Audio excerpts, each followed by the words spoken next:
هذا waxaan soo xasuustay laakiin ma rabin inaan sheego.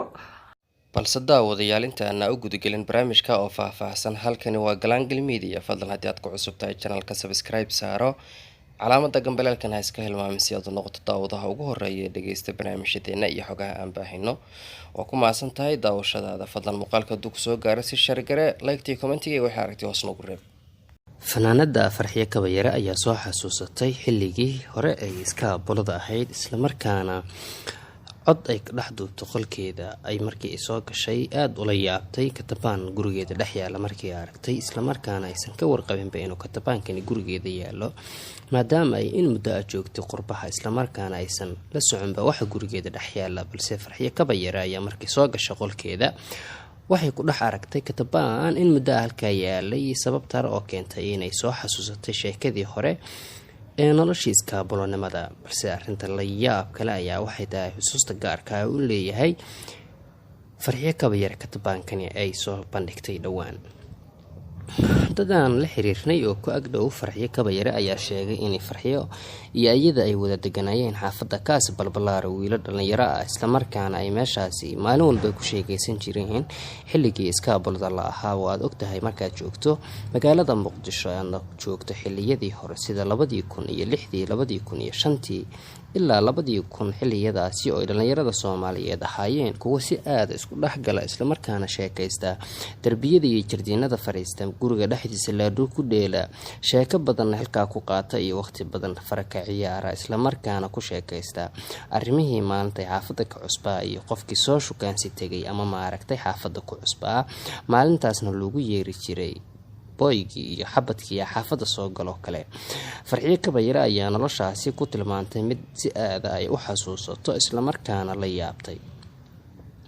Farxiyo oo u muuqatay qof si aad ugu faraxsan noloshii hore ay soo martay ee guurka, isla markaana hadda ah qof iskaabulo ah, ayaa mar kale dib ula yaabtay inay joogto magaalada Muqdisho,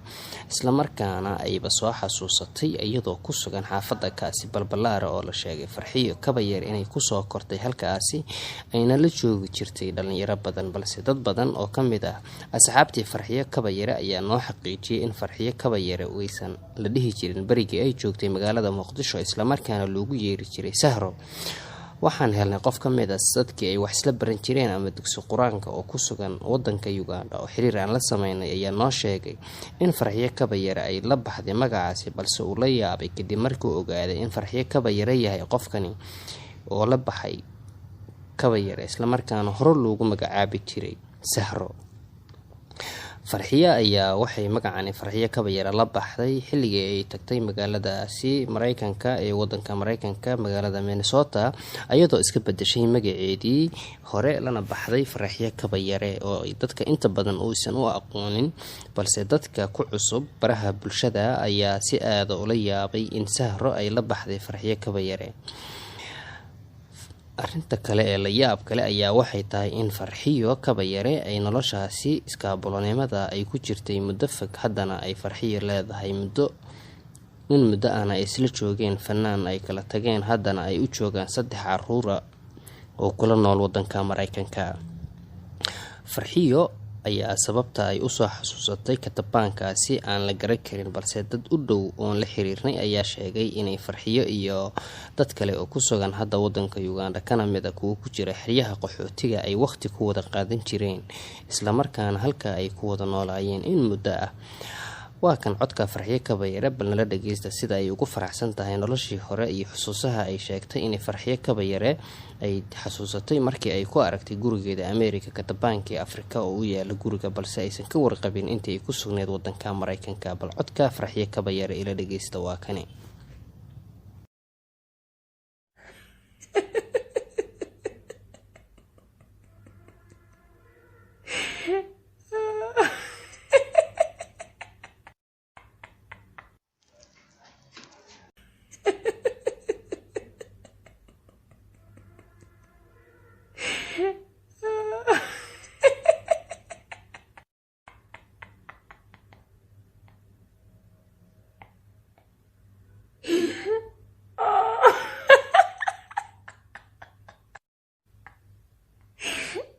هذا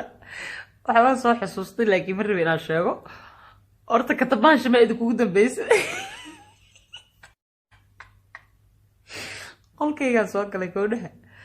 katabaan shima idinkugu dambaysa ani katabaankaas markaa arko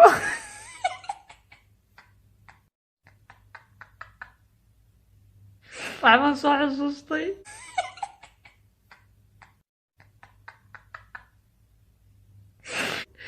subxaan allah walaa qurba ku raaga dhib waaya qurba haddaa ku raagtid waxyaaba badanaa kaa titirmaayo kaa dhaqmaayo wixii markaa indhaha saartid ile muddo ka hore kugu dambaysa waa iska qoslay moogta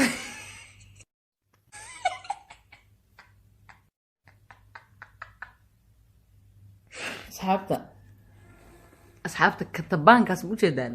katabaankaas waxbuu isoo xusuusiyey mar kalaa idinkaga sheekeynaa laakiin katabaan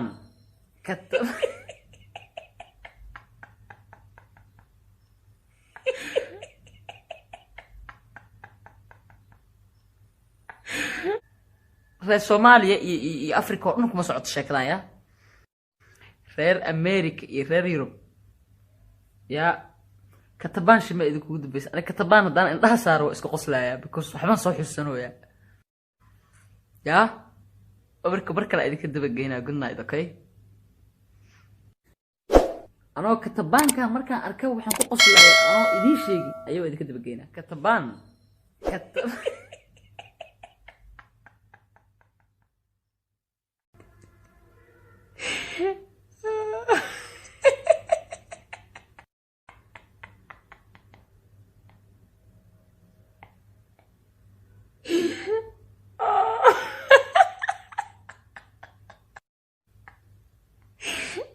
hada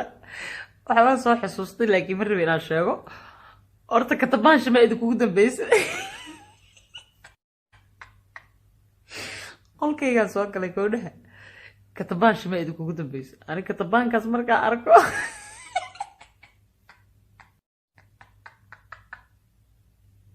waxbaan soo xusuustay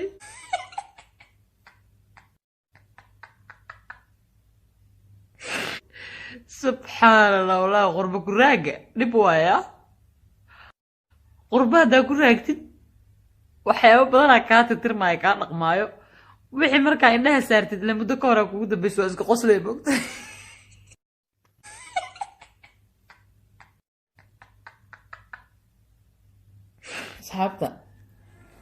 asxaabta katabaankaas ma ujeedaan katabaankaas waxbuu isoo xusuusiyey mar kalaa idinkaga sheekeynaa laakiin katabaan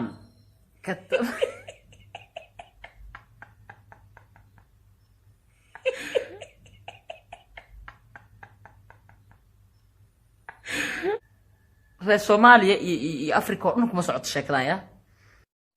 reer america iyo reer yurub ya katabaan shima idinkugu dambaysa ani katabaan haddaan indhaha saaro waa iska qoslayaa because waxbaan soo xusuusanooyaa ya marka mar kale idinka dabageynaa good night okay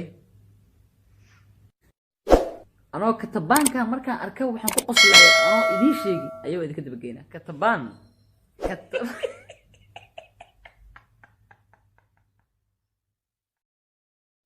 sida aad ku daawateen ama aad ku dhagaysateen codka waa farxiyo kaba yare oo ku faanaysa ama maaragtay soo xasuusatay iskaabulanimadeedii balse dadka qaar ayaa sheegaya in xilligii farxiyo kaba yare ee codkan duubaysay ay cabsaneed islamarkaana ay si aada uga dhacsaneed nolosha ma xaqiiji karno sida codkani farxiyo kaba yare uga baxay balse waxaa codkani ka helnay dadka agdhow farxiyo kaba yare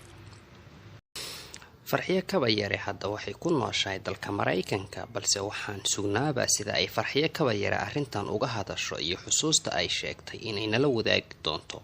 haddii uu alla idmo waxaan idiin soo gudbi doonaa sida ay farxiyo kaba yare u soo gudbido xusuusta uu leeyahay katabaankaasi guriga u dhex yaalay muddadii ay ku sugnayd wadanka Mareykanka balse ay hadda ku baraarugtay inuu gurigeeda dhex yaalo katabaankaasi fadlan mar kale channelka subscribe saaro si aad ula socoto xogaha aan baahino una noqoto daawadaha ugu horeeya ee dhageysta barnaamijyadeena waa ku mahadsantahay daawashadaada